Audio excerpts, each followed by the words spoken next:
प्रजापिता वाली आत्मा जो झाड़ के ऊपर बैठी हुई है, वो भगवान के साकार रूप में प्रत्यक्ष होगी या नहीं होगी?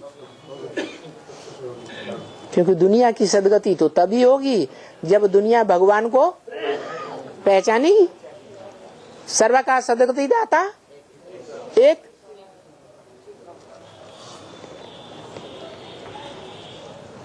तो जो सबका सदगति दाता है, सब 500-700 करोड़ के संग के रंग में आता है। 500-700 करोड़ मनुष्य आत्माएं उसको पहचानती हैं, जो मुरली में भी बोला। फादर है तो फादर जरूर मिलना चाहिए। फादर सिर्फ कहे और कभी मिले ही नहीं, वो फादर कैसे हो सकता? सारी दुनिया की जो भी आत्माएं हैं सब से आकर मिलते हैं। तो ब्रह्मा वाली आत्मा तो 69 में ही शरीर छोड़ गई 18 जनवरी को। उनसे तो मिलने की बात ही नहीं।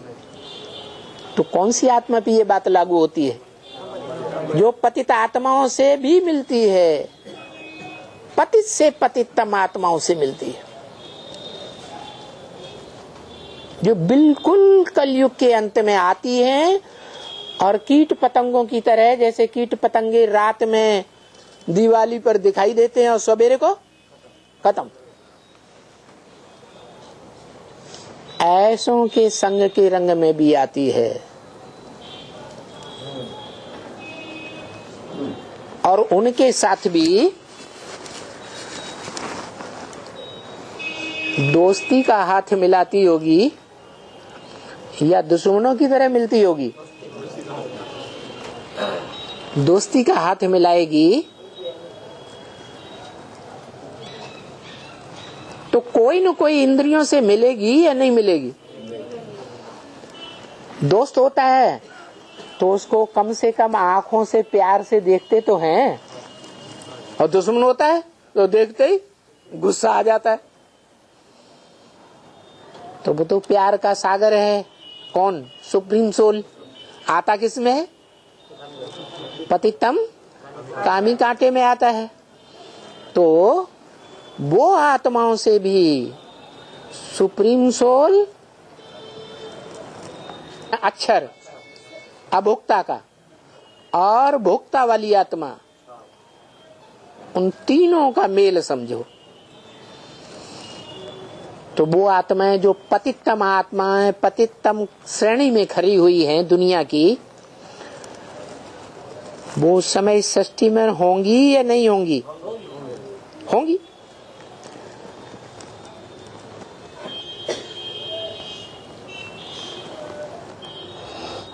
तो ये अव्यक्त आत्माओं का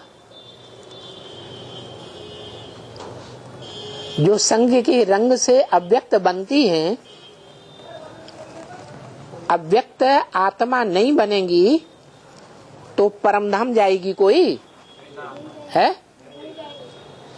नहीं जाएगी।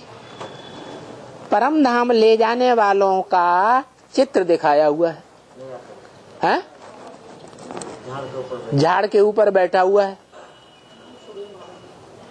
सारी बिंदु बिंदु आत्माएं ऊपर जा रही हैं, और निमित्त कौन दिखाया है? जो गाया जाता है शास्त्रों में, शंकर चाप जहाज, नानक चाप जहाज। चाप कहते हैं शरीर रूपी जहाज,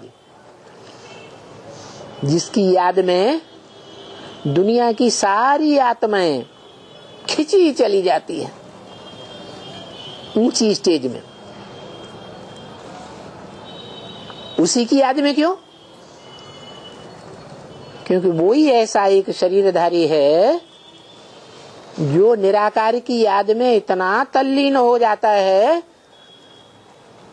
कि शिव समान बन जाता है निराकारी। इसलिए उसके शरीर को भी जो याद करते हैं तो भी पार चले जाते हैं, जहाज को।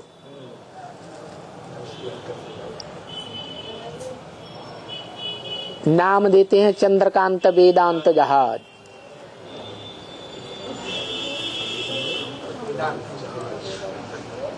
उसको रामायण में नाम दिया है शिव का धनुष। धनुष कहो, चाप कहो, मुकर्रर रथ कहो। किसका रथ है? उसको आकुपाई किसने किया? शिव ने। तो शिव का धनुष हुआ ना।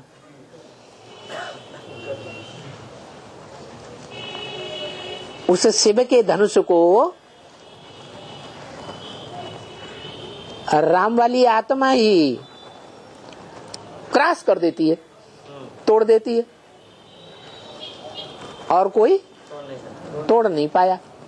हाँ, सीता के लिए कहते हैं कि सीता जब घर की लिपाई पुताई कर रही थी तो बाएं हाथ में धनुष को उठाई लिए, बामांग में। बाएं हाथ माने बामांग। स्त्री कौन सा अंग कही जाती है? बामांग कही जाती है। तो बामांग में उठाई लिया। अंगों में ऐसा अंग कौन सा है स्त्री का जो पुरुष को सबसे जास्ती आकर्षित कर लेता है?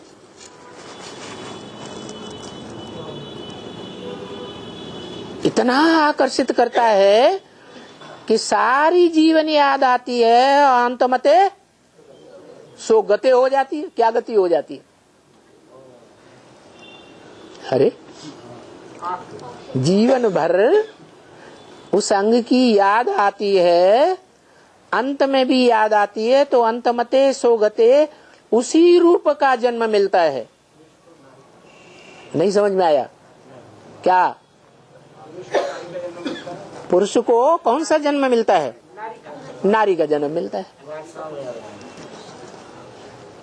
तो उस बामांगी ने उठा लिया। उठा लिया माने आकर्षित कर लिया। कलयुग में पुरुषों की सबसे बड़ी कमजोरी कौन है?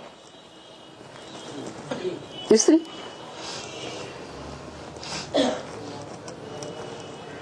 तो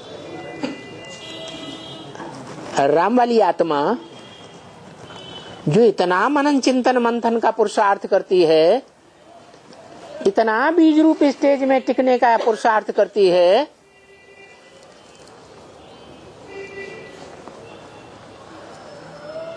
उस आत्मा का प्रभाव वाचा का या दृष्टि का या वाइब्रेशन का,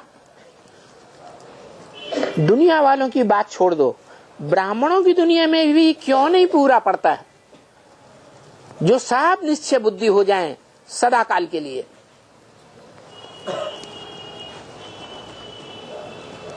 अभी भी बेसिक वाले तो हैं अनिश्चय बुद्धि बाप के ऊपर। एडवांस वाले सब निश्चय बुद्धि सदा रहते हैं, हैं? नहीं रहते ना। तो दुनिया में मान्यता होती है कहीं, है? अरे अभी अभी की बात, वर्तमान की, ब्राह्मणों की दुनिया सर्वोपरि। ब्राह्मणों की दुनिया वाले ही भगवान की तरह उसे मान पाते हैं। मान पाते हैं कि निश्चय बुद्धि होते रहते, मरते रहते, जन्म मरण के चक्र में आते रहते ना।